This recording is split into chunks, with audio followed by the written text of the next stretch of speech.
Bismillahirrahmanirrahim. Assalamualaikum warahmatullahi taala wabarakatuh. Waalaikumsalam warahmatullahi wabarakatuh.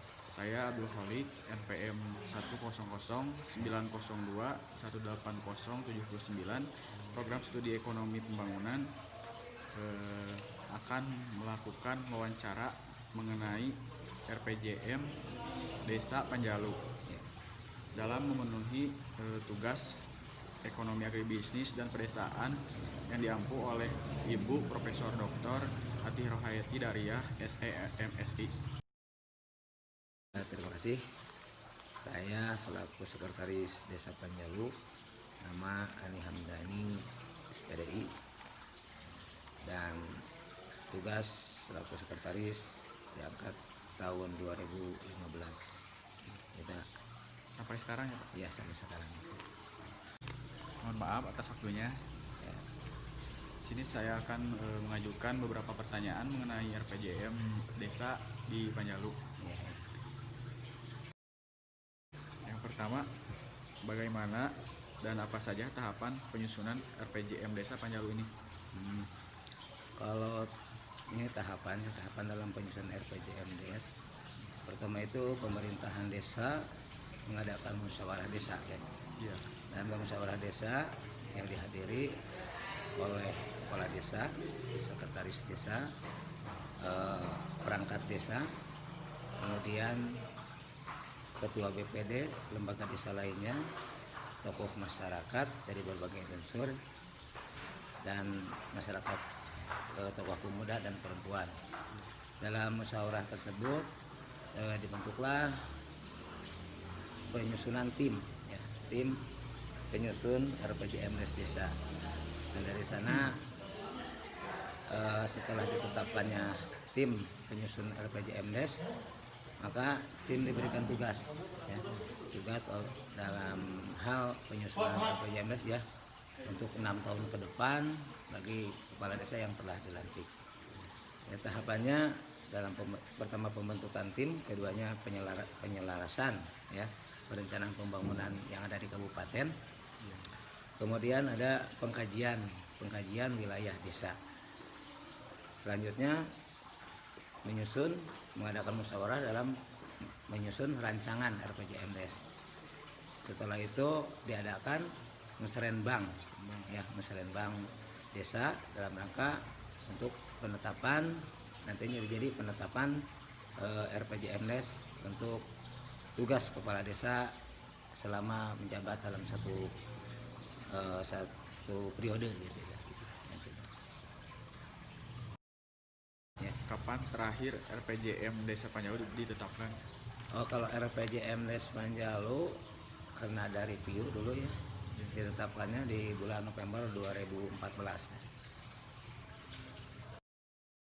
Terus siapa saja para pihak yang berperan dalam penyusunan RPJM Desa Panjalu serta tugasnya tadi bagaimana? Ya.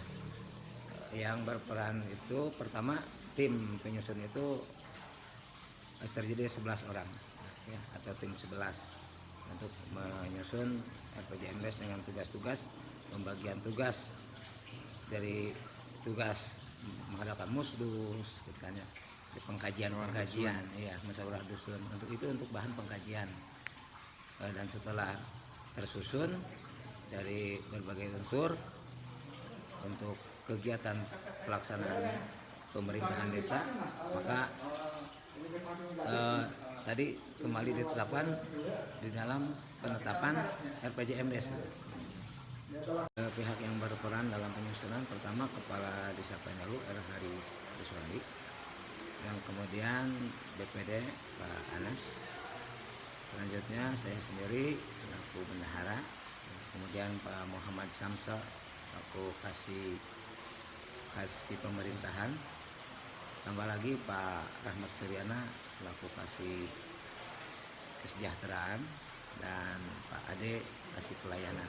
Juga dari LPM ada Pak Abdullah, kemudian ada juga Pak Asep Yusuf, dan dari tim penggerak PKK atau perwakilan perempuan Pak Ibu Islala, dan dari Karang Taruna juga ada perwakilan itu Agus Surahman juga. Terus Pak, bagaimana kondisi desa Panjalu dari segi ekonominya? Kalau dilihat dari segi ekonomi masyarakat, alhamdulillah wilayah Desa Panjalu ke dibandingkan kalau dengan desa yang lain, ekonomi masyarakat kelihatan nggak maju lah, tidak ketinggalan dari segi ekonomi kehidupan masyarakat. Dan kebanyakan masyarakat Panjalu adalah masyarakat pedagang. Dari samping memang sebagian juga besar dalam bertani. Jadi termasuk desa yang maju ya Pak? Ya kalau kategori alhamdulillah termasuk kategori desa maju. Program pembangunan apa saja yang telah direncanakan dan program apa saja yang sedang atau sudah dilakukan? Ya. Kalau program pembangunan yang telah dilaksanakan cukup banyak ya. Ya mungkin kalau dirinci tidak akan punya waktu ya banyak. Tapi yang prioritas itu adalah pertama prasarana jalan ya. Prasarana jalan, pembangunan jalan.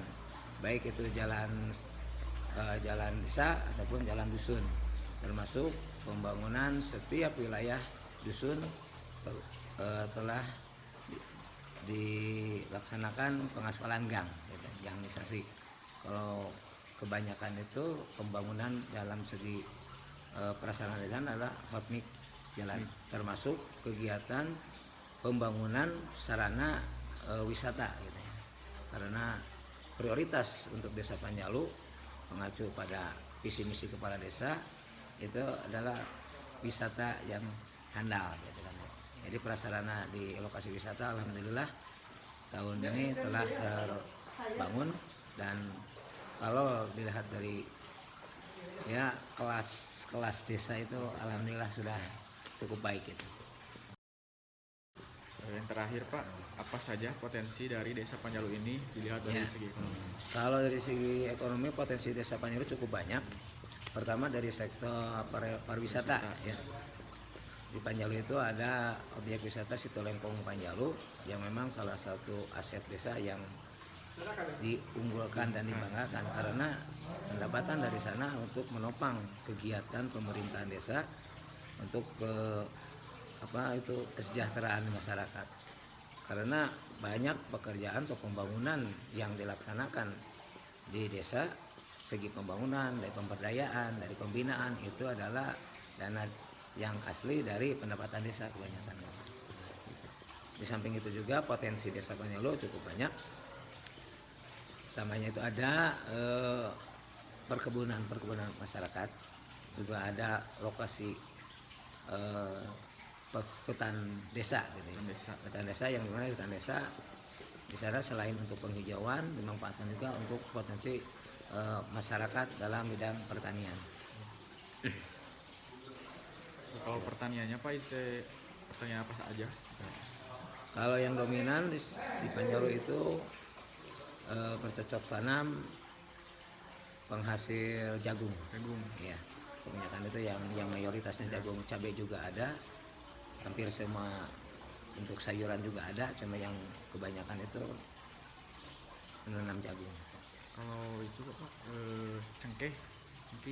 cengkeh agak kurang.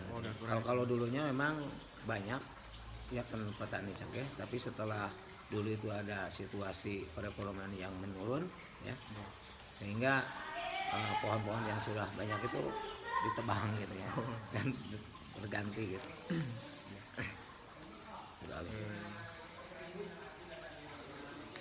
Segitu aja Pak. Ya. Terima kasih Pak. Mohon maaf apabila mengganggu waktunya ya Pak. Ya nggak apa-apa. Terima kasih Pak. Ya.